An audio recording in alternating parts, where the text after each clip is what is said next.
comme les hommes ont caractère. Quand l'enfant naît, l'enfant commence à développer un certain caractère. Et vous allez comprendre que voilà cet enfant, voilà comment il veut, comment il parle, comment il pense, hein, voilà ce qu'il aime. Vous pouvez lui donner peut-être un coca, mais lui préfère le Fanta. Voilà, voilà les habitudes de l'enfant. C'est la même chose que la foi. La fois passée, nous avons dit que la foi marche avec quoi? Avec l'amour. Là où il y a l'amour, la foi demeure. Amen. Amen. Là où il y a l'amour, la foi demeure. Parce que si vous aimez Dieu, vous aurez la foi en lui. Comment croire en celui que vous n'aimez pas? Si vous n'aimez pas quelqu'un, vous n'aurez pas la foi en lui. Et nous avons dit aussi que la foi marche avec quoi? Avec la confiance. La confiance est la source de bonheur, la source de bonté de Dieu. La foi marche avec la fidélité. C'est-à-dire que nous devons rester fidèles à Dieu. À ce moment-là, notre foi va demeurer. Quand vous dites que vous croyez en Dieu, au même moment où vous croyez au diable, c'est que vous n'avez pas de foi.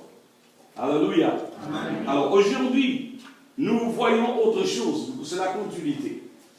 Aujourd'hui, nous voyons que la foi marche avec la vision.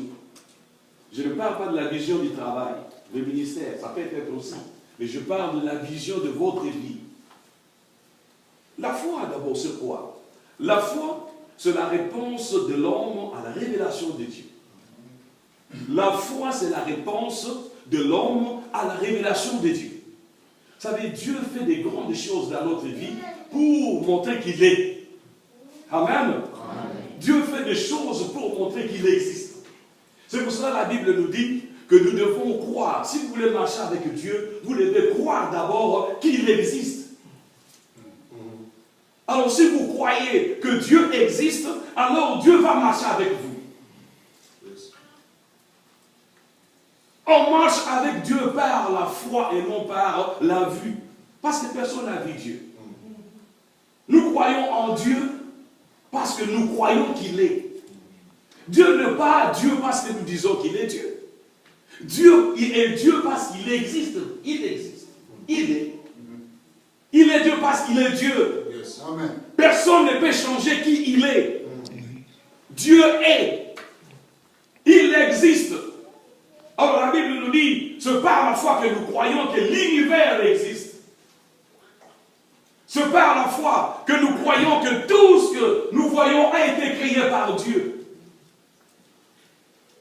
Même le ciel que nous voyons est soutenu par Dieu. Le monde dans lequel nous vivons est soutenu par Dieu.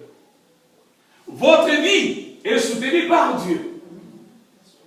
En dehors de Dieu, il n'y a pas de vie. Yes.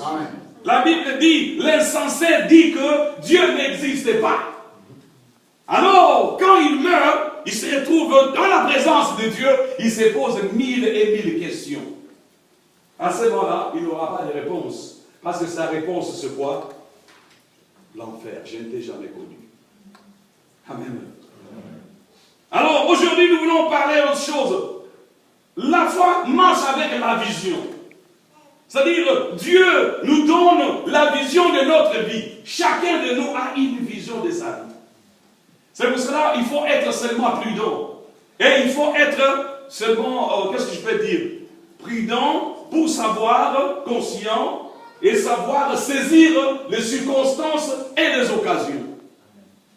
Savoir retenir ce que Dieu te révèle.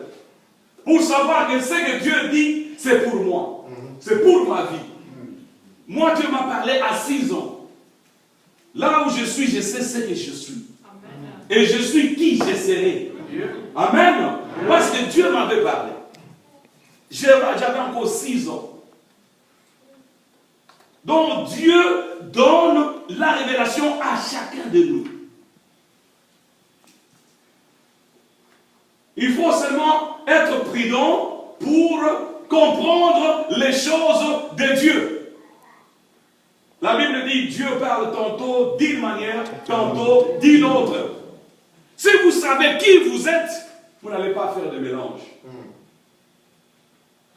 Parce qu'on n'est pas ce que les hommes pensent qu'on est. on est ce que Dieu pense que vous êtes. Amen. Amen. Les gens peuvent tout faire, même parler. Mais vous n'êtes pas ce que les gens parlent là. Amen. Vous êtes ce que Dieu a dit que vous êtes. Rien, personne ne peut changer la pensée de Dieu pour vous. Amen. Alors retenez seulement la pensée de Dieu pour vous. C'est-à-dire ce que Dieu dit pour yo. Parce que toi tu es spécial. Amen. Toi tu es un particulier. Amen. Tu es unique dans ton genre. Amen. Personne ne peut être toi. Amen. Parce que tu es toi. Amen. Amen. Et tu dois savoir que tu as le potentiel. Et que tu peux faire des choses que les autres peuvent faire. Amen. Amen. Tu peux aller plus loin. Alors, la foi marche avec la vision. Dieu te donne la vision, mais il faut croire à cette vision. À la vision que Dieu donne pour ta vie. Vous savez, pour réaliser les choses dans ta vie, Dieu utilise les hommes ordinaires pour te faire un homme extraordinaire. Dieu ne va pas descendre pour travailler à ta place. Dieu va utiliser les hommes ordinaires que vous voyez, que nous voyons chaque jour. Yes.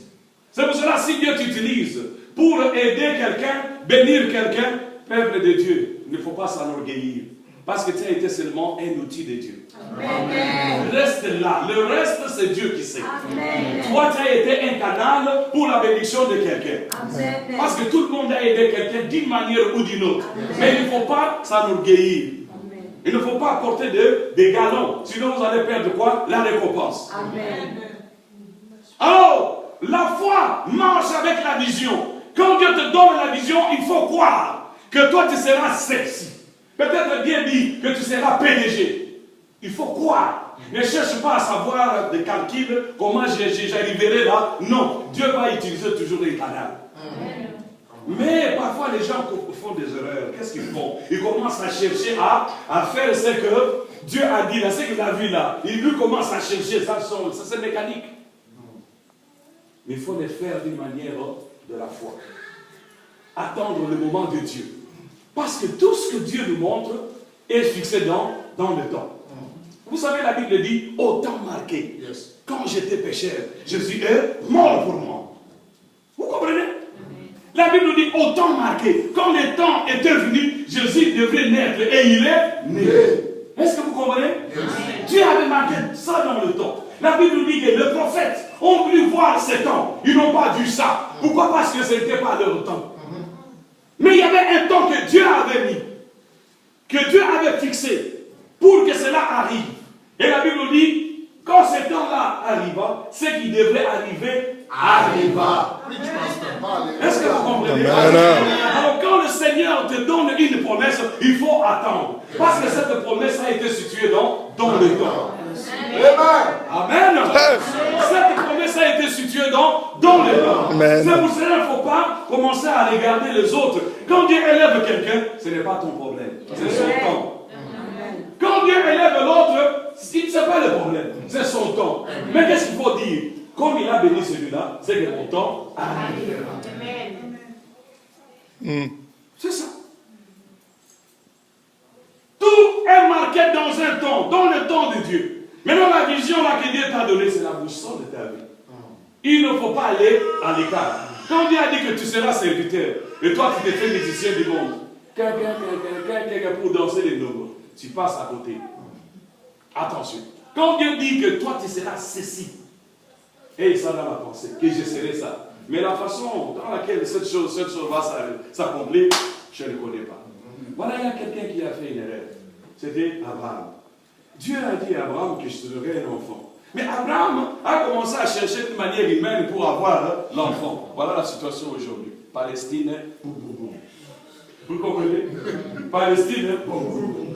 Les Arabes, boum, boum, boum. Tout cela pourquoi? Et puis, quand un Arabe voit un Juif, la colère d'Abraham, il faut le tuer. Est-ce que vous comprenez? Qui est la cause? Abraham. Pourquoi? Il a voulu marcher en dehors du temps de Dieu. Mais quand le temps que Dieu avait fixé, comme il avait dit que c'est Sarah, ce n'est pas Agar. L'enfant est sorti de qui? Sarah. Dieu ne change pas. Amen. Dieu